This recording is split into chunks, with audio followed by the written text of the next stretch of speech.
Sa inyong lahat. This is the orientation of the special science curriculum for grade 7, I think. So ilang section ba sila? Dalawa. So dalawa. So I think you are around 54. 54. So 80. So this is another batch of our celebrated students.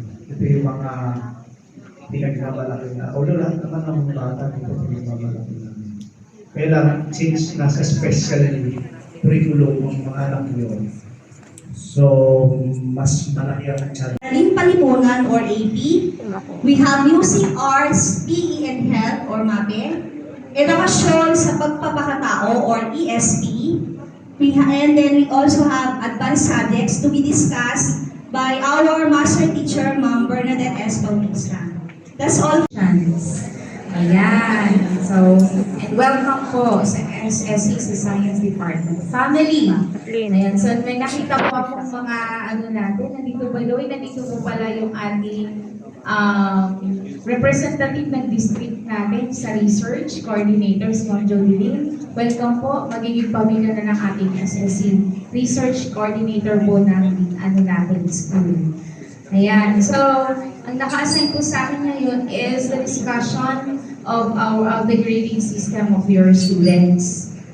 Please, first and foremost, pakipaalala po sa ating mga anak na hindi na po sila elementary.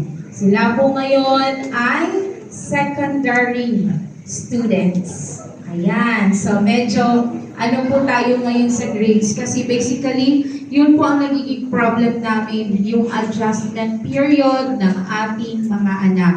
That is why the grading system, this is naman po talaga. Basically, meron tayo, na-introduce na po kanina yung iba't ibang subjects.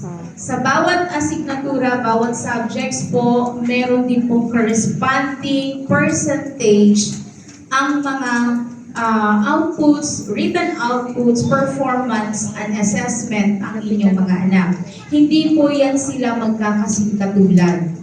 Katulad po sa English at Filipino, meron po silang mas mataas yung kanilang performance output. Paki-ano nga po ng slide, ma'am, dyan. Meron pong subjects na mas mataas po ang performance task